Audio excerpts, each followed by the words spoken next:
and welcome to the Scottish Football Show. Coming up today, the snow is falling, England are out of the World Cup, and the Premiership is making its comeback. Yes, Christmas has come early.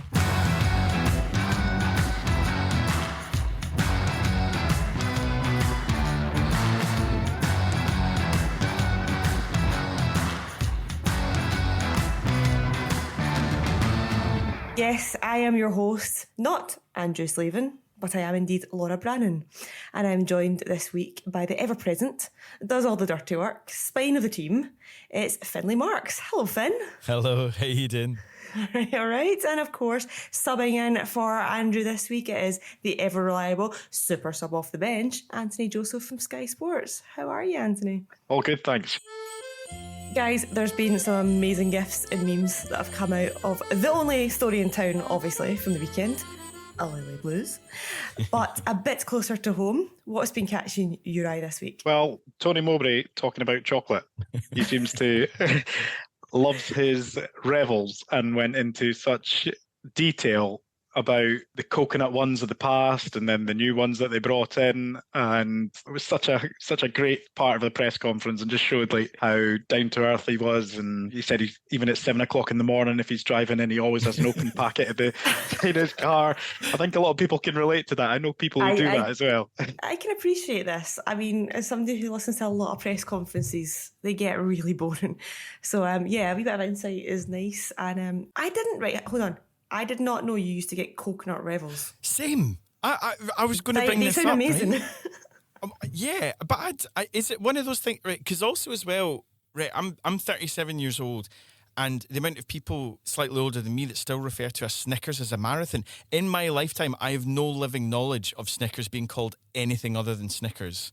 I know the change kind of happened in the early 90s or whatever, but I'm not aware of it. But I know it's happened.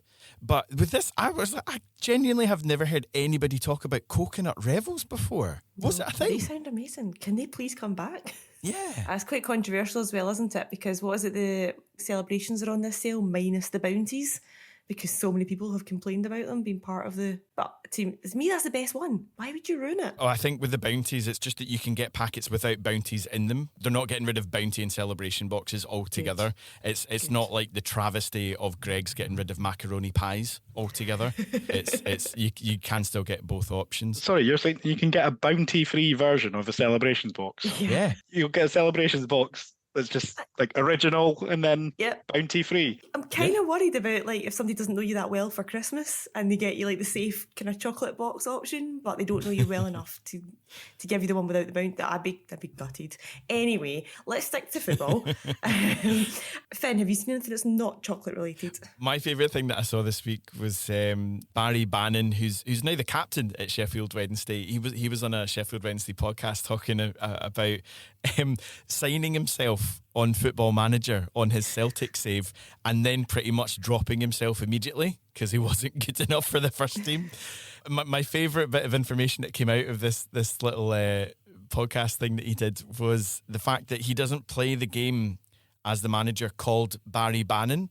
He actually calls himself Barry Benigno, the manager, which I just thought was absolutely sensational. Yeah, I loved that. I wanted to raise, I know there's been a bone of contention on the podcast through recent weeks where I kind of controversially maybe say that I don't like free kicks as goals, and I don't think they're that impressive.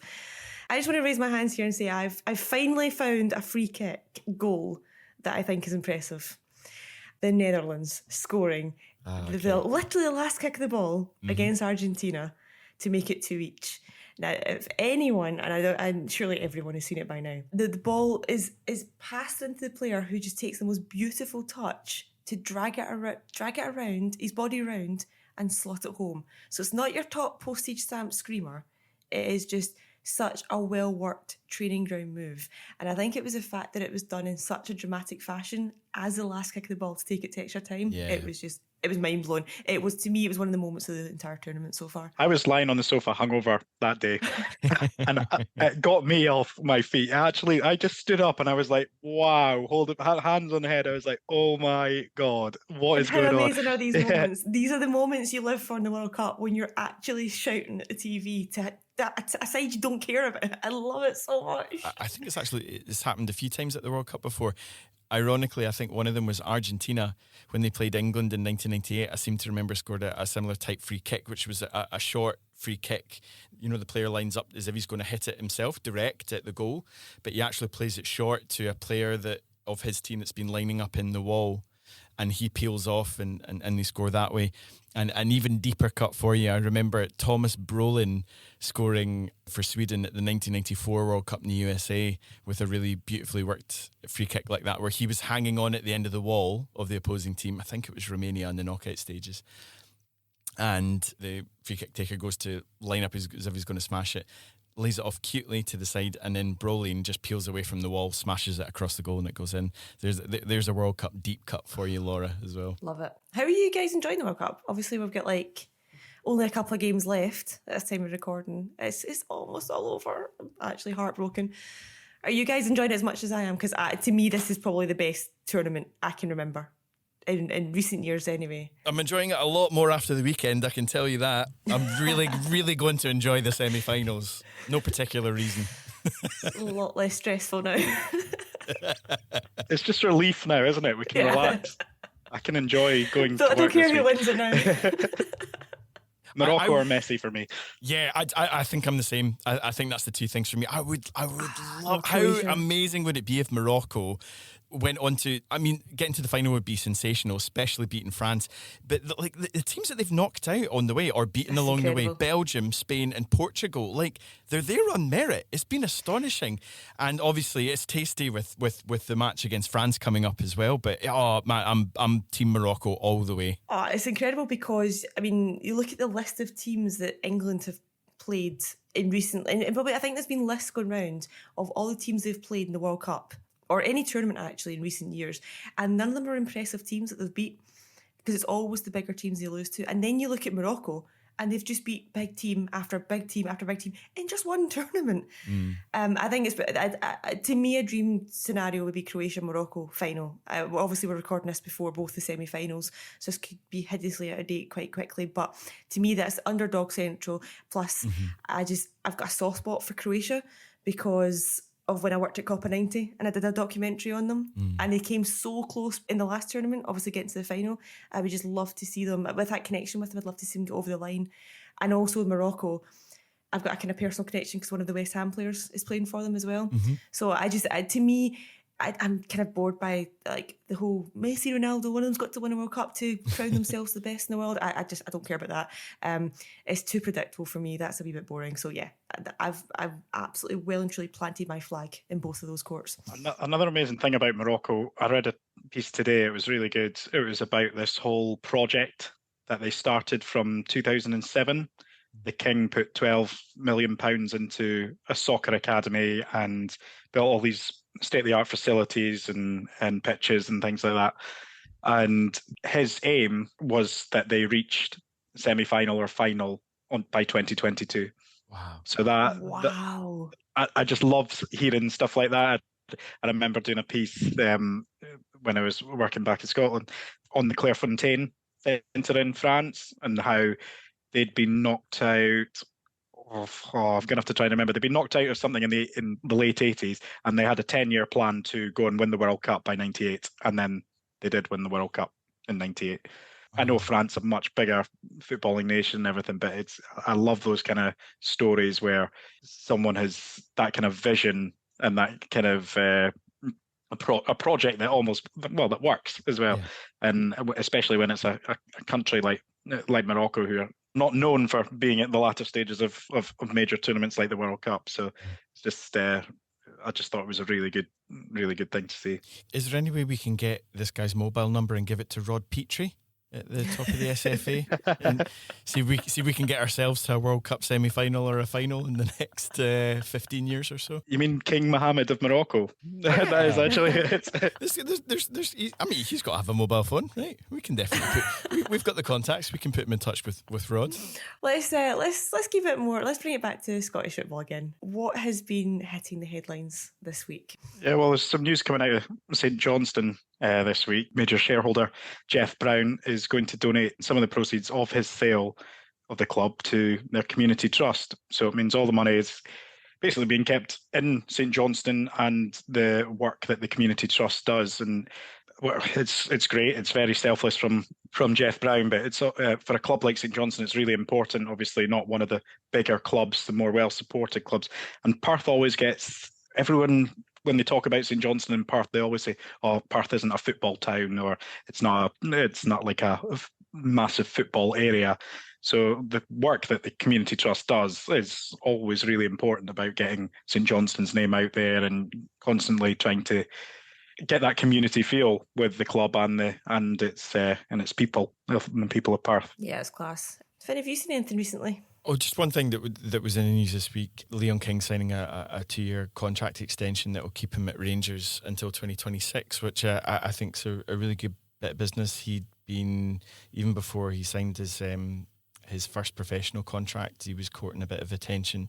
And I guess it's just the place where not just Rangers, but all kind of Scottish teams will be, regardless of their status, kind of in the football food chain now, where there is always the danger of very talented young players coming through the academies just getting snapped up because they'll be offered, contracts and wages that will set them up for life by Premier League clubs who just take it as a punt, and if they don't work out, it's no skin off their nose. So it would be quite a significant investment from most Scottish clubs to keep them there. It's just really good though, because I think he's had a bit of a baptism of fire. He's only 18 years old and come into a Rangers team that's struggled for form in a lot of different ways this season. He's never looked nervous, but I think he has struggled at points. There was one point, I think, just before the break where he was the only fit centre-back Rangers had in the first team squad. And he's been not hung out to dry, but just the way that you would ideally want to bleed a centre-back into a team like that is alongside a well-established first-team player like Connor Goldson, who has been out with injury, and that's actually Leon King's been filling in that position. So I think it's good to see Scottish talent staying within the league, within the teams for a little bit longer, and hopefully something that he does do well enough that he wants to get picked up by a club maybe abroad or down in the Premier League, but Rangers would be able to command hopefully a decent fee for him. But I hope that goes for not just Rangers but other young players, exciting prospects at clubs across the Premiership. All seems very logical. Something that's not very logical is the Scottish Cup rules this season. So the SFA have confirmed VAR will only be used in a few of the Scottish Cup games in the 4th round. Surely this is a wind-up, guys. What is going on here? I think it makes sense. Oh, Anthony! Sorry, Laura. But I mean, VAR doesn't change the rules of the game. It just adds another referee to the game and you've got technology that allows you to see other things. I remember when they started introducing refs at the byline. Do you remember that in like the Champions League and all that? It started just with the latter stages of the tournament. They started doing that, and then they introduced it in certain leagues, and now it's quite normal to have it. So for me, it's just like doing that. I had the same opinion about introducing it midway through the season. I'm not sure if you guys were for that or against that, but I sort of agreed with the SFA on it because they're basically saying, well, we've paid all this money for this technology. We've now got it. Would you rather we waited until 6, 7 months, 8 months later, or we use it now? Now we've got it. Right, just for a bit of context here, right? So the SFA have said only the cup games at Premiership grounds that are going to be live on television will have VAR. So they've not chosen the live games yet, but it's looking most likely it'll be St Johnstone against Rangers, Celtic against Morton, and Hibs against Hearts. There's a likely chance that, for example, Aberdeen could get picked for TV. They're away to Darvel though, so they wouldn't have VAR. So here's a Premiership team on TV, but because they're not at home, they're not getting it. And then you've got the likes of Dundee United, Kelly and St Mirren, who are all at home, Premiership teams at home, but because the TV cameras aren't there, they're being told they can only have VAR if they pay for it. And it's about £10,000 to actually use it. So the way I'm seeing it is, it's such a fine detail of what allows you to have it, that it could only possibly be 3 games that have it out of an entire round. And come on, the 4th round of the Scottish Cup is the best round, possibly the best weekend of the entire season. There's so many fixtures. What is it about those 3 games that means they're entitled to have their game watched differently and refereed differently to others? To me, it's just so controversial. If you're going to have VAR, have it in all games or have it in none. I think it's an interesting point. I can kind of see both sides of the argument. I was reading comments that Des Roach, who we had on the podcast a number of weeks ago, kind of on the advent of VAR being introduced into the league, who has his own podcast, the Get Involved Referee podcast, which is great if you've never heard it. He was saying what you're saying, Laura. He thinks it's unfair to have something applied unevenly across a competition. So, because I think the point you were making, Anthony, where it's like, you've got a certain stage of a competition where certain things come in. So I know, like in the Europa League, I think it was, in recent seasons, VAR wouldn't come in. I think it was until the knockout stages. So the groups didn't have it, but the knockouts did. But that example that you were saying is something that comes on uniformly. So it reaches a certain point in the competition, then every match has it, which I think if you're going to do it halfway through, that's the fair way to do it. My personal feeling is that it does feel unfair. I think it's unfair that, as you're saying, Laura, like teams will be refereed to a different standard because they have this extra fallback where a right decision can be made that might not necessarily be allowed to be made because of the eyes on it and the way that they're able to referee the game in a match that doesn't have VAR. But then again, at the same time, I can see the argument of like, well, we've got this system in place ready to go at certain places. Why wouldn't you use it? Because those games, even if it is unfair, will then have the ability to have this extra bit that we can add on. I think I was trying to understand, because I think, is it right? Am I right in saying, Anthony, they kind of already use this system in the FA Cup in England? That it's kind of staggered, so it's only really Premier League games. Yeah. Is it the same that it's only the games that are on live TV, or is it any ground, like top flight ground, that's got the ability to do it? I'm not sure, but certainly in last season's FA Cup, when they were at the round of 32, only 9 home clubs used VAR, which is just it's just going to be similar to what is happening here. I do actually get the point that you made. It is good. A game is going to be refereed differently, but it's going to be seen and watched differently. It's the rules of the game still apply. The rules aren't different. It's just going to have another pair of eyes on it and different camera angles. It's nuts to think that, say, for example, hypothetically, right? So these are the 3 games that go on: Hibs and Hearts, Celtic, Morton, St Johnstone, Rangers. What if, hypothetically, Rangers go out, Celtic go out, Hearts go out, so you're left with St Johnstone and Hibs, and they both get away ties in the next round to lower league teams? You could have a scenario where these 3 games are the only ones in the entire competition, well, up until probably the semi-finals and finals at Hampden, because I imagine they'll have them by default. But in all of their previous rounds, and this is a competition that's included every team in Scotland, and they're the only 3 games in the whole competition that could hypothetically have VAR. I just find that it's absolutely nuts that it's that fine a detail that picks it out as that's the rules. The FA Cup probably has that same problem in England as well, but eventually the bigger teams stay in it, don't they? Yeah, look, I do get your point. I just feel like VAR is, we talk about it too much when it's just help. That's all it is. It's not, even with VAR, we still get scenarios where a handball that looks similar to another handball in another game, there's different conclusions because it is humans that are still making the decision.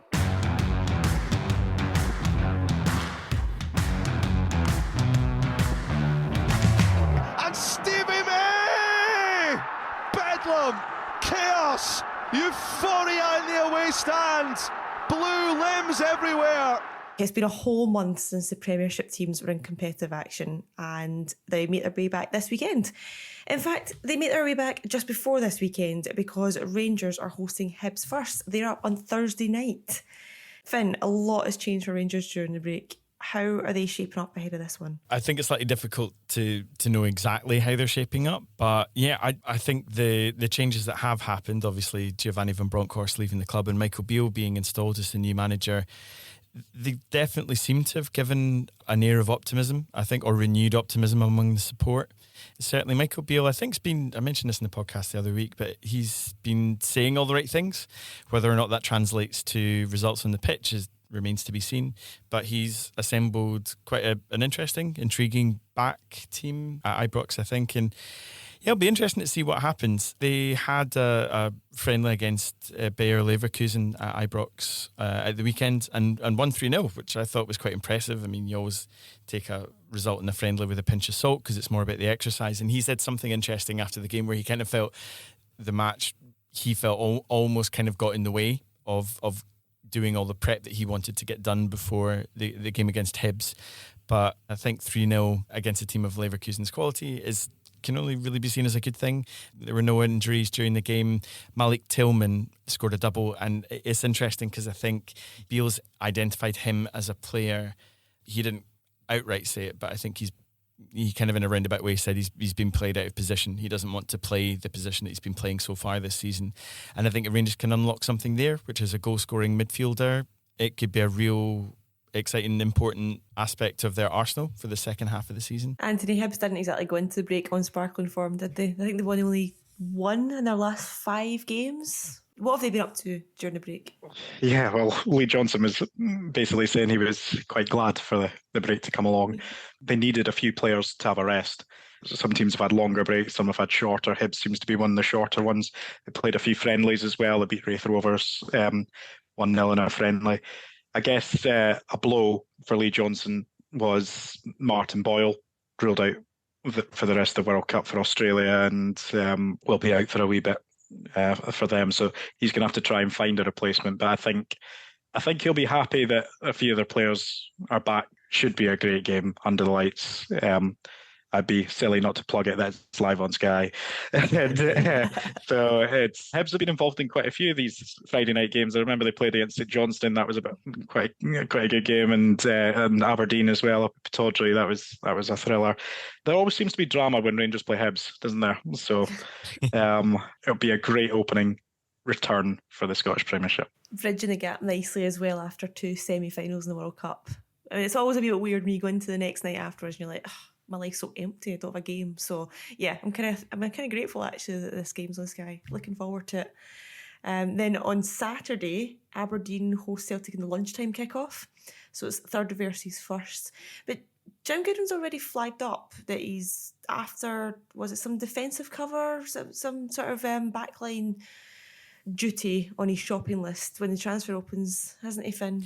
Yeah, well, obviously, I mean, they sold Calvin Ramsey a couple of weeks before the break to Liverpool, so I think they'll be looking for cover in that kind of area. I saw some reports that Jim Goodwin's looking at Tranmere defender Josh Dacre-Cogley. I don't know a great deal about, but he seems to have had a pretty consistent season for Tranmere in League Two. It's a market that Jim Goodwin is used to good effect previously, so they're potentially in pre-contract discussions now, which always has the potential to bring in a player early if a deal can be struck between their clubs. Obviously a big miss for Aberdeen at the weekend will be Liam Scales, who's on loan from Celtic and has been really good for Aberdeen on loan this season, but he can't play against his parent club, which could be a bit of a blow defensively for Aberdeen. Celtic, of course, will be without Juranovic, who is still on World Cup duty in Qatar. Obviously, at the time of recording this, we don't know how the semi-final has gone, but obviously, even if he does go out, he's not going to be back in time for a trip to Pittodrie. In the 3 o'clock kickoffs, Hearts welcome Killie.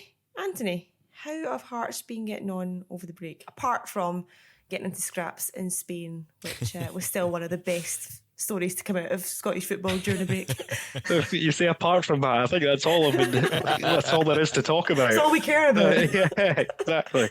Hearts actually had a longer break than most teams. They actually had just 2 weeks straight off. Big game against Kilmarnock, who've sort of not really set the heather alight, have they, since they've come up. But it's got a good couple of results in their last few games, and they'll be hoping to build on that. But Hearts, I guess, they want to be third, so they'll be hoping perhaps that Aberdeen don't take points off Celtic, and they've got a great chance at home against Killie to get 3 points on the board. Speaking of not quite setting the heather on light, bottom of the table, Dundee United go to Livy. They really need to ramp it up now, don't they, Finn? It's getting to that stage of the season now. They can't be sitting down at the bottom, propping up the table. much longer, can they? Yeah, but we've been kind of saying this for a number of weeks before Yeah, we have. before the break. I think there was maybe a bit of a false dawn because there was a period in I think it was October where they beat Aberdeen and Hibs in back-to-back matches, and then I think they got a draw away at Ross County, and we were like, oh, they might have turned a corner, but then after that Ross County game, in the 6 games before the break in all competitions, they had 5 defeats. The interesting thing is, so they've only won 3 games all season. 2 of those wins have been 4-0 victories though, against Aberdeen and then Killie actually not long before the break as well. So when they win in style. It's just they don't tend to do it very often. I think it'll be tricky this weekend going away to Livy. Livy sitting in 4th, and Livy won at Tannadice earlier on in the season. I remember it being quite a close game that kind of could have gone either way, and I think it was Montagno that was scored a decisive goal in that game. But yeah, they really need to start getting runs on the board. A break like this can go either way. I think for teams that had a great deal of momentum before the break, they probably wouldn't have been looking as the break as a good thing. But for teams like Dundee United, it's the perfect opportunity to stop, gather yourselves, try and reset and hit the ground running after the break. So it'll be interesting to see what happens and see if anything drastic has changed over the course of the month off that they've had. It's Motherwell 2022 versus Motherwell 2019 at Fir Park. Sorry. Okay, it's Motherwell against St Mirren. I can't actually wait to watch this one. Motherwell, they played Spurs in a training ground friendly down in London. They lost 4-0, but as you're saying, you can't read too much into these friendly results, can you? I think it really is just what now happens in the games for Stephen Hamill. He's, as I've keep saying in previous weeks, he's got so much backing from the fans and the players, but he really needs to get a big win now under his belt because they've not been on a good run at all. It really needs to come soon for him, I think, just to kind of lift those spirits and kind of get everyone's confidence up again. Stephen Robinson, on the other hand, St Mirren hit a kind of rocky patch as well just before the break. I think they only had 1 win in 7. Obviously, Bacchus is not going to be back after his break with Australia, so they're going to be a man down there. But no, I mean, like, I've obviously got allegiances to both sides for obvious reasons, but I'm really looking forward to this one. And the last fixture is Ross County welcoming St Johnstone. Anthony, this is one of these games where absolutely anything could happen, isn't it? Yeah, well, I actually think there's a few like that, including the one you were just talking about, Motherwell St Mirren. It's actually so tight. Between 5th and 12th, you've got 9 points. And when you look at St Johnstone, who are away to Ross County this weekend, they're sitting nicely in 6th place, but only on 21 points compared to Ross County, who are 10th on 15. So a win for Ross County puts them up to 8th. So it's like the Ross County don't have a good home record at the moment. I've only won 2 of their games. St Johnstone's away record isn't too bad. They played 8 away games and they've taken points from half of them, winning 3 of them. So yeah, I wouldn't be able to tell you who's going to win that. I'm going to avoid that on my coupon at the weekend. So just like a few of these games, but it's just it's just going to be quite an interesting period. We always talk about the Christmas and New Year period being there's quite a lot of games. It kind of sets up the season. People talk about it being the business end of the season. I hate saying that because you end up saying it about so many periods of the season. But this is really a point where it does set you up for the second half of the season. This the festive period, and with it being so tight between 5th and 12th. Well, I think we might see some teams like Hearts and perhaps even Hibs move further up the table and pull away, and the others coming down and creating what we will soon know as the relegation battle.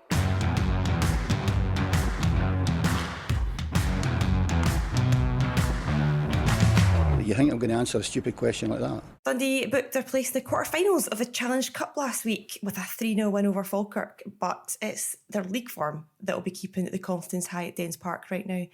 Gary Boer's side have won their last 4 championship games. It's moved them right up into the mix at the top of the table as well. They're now just a point off Ayr United, and they travel to them 2 days before Christmas. That is going to be a tasty one. We're joined now by the Telegraph and Courier journalist George Cran. George, thanks for coming on. I think it's fair to say everyone's kind of talking about Ayr right now, but Dundee aren't caring about Hollywood stories, are they? Surely they're just looking to go straight back up again. Yeah, exactly. Thanks for having me on. Yeah, I think they're probably ignoring any sort of nice stories down at Ayr United. Quietly going about their business, but they're making a bit of noise now, I think. 6 wins on the trot in all competitions, so they're really starting to kind of pick up steam under Gary Bowyer, and it looks like he's found the kind of system that suits his team, and they're really flying at the moment. What was that rebuilding job like over the summer? Like, how much has he changed things? In terms of personnel, not that much, because they had a lot of players who are contracted beyond the end of last season. Gary Bowyer only brought in 2 permanent signings, but he seems to have just brought a calmness. He's quite a cheerful kind of personality about him, and he's quite an honest kind of way he goes about things. I think the players have really appreciated that, and it's more than just the manager. They've changed their training ground. They didn't have a training ground before. They've moved into a new place at Dundee and Angus College, which has made a big difference, I think, off the park. And there seems to be a real togetherness about the squad that last season certainly hurt them a lot. I think they maybe channeled that into something positive this season.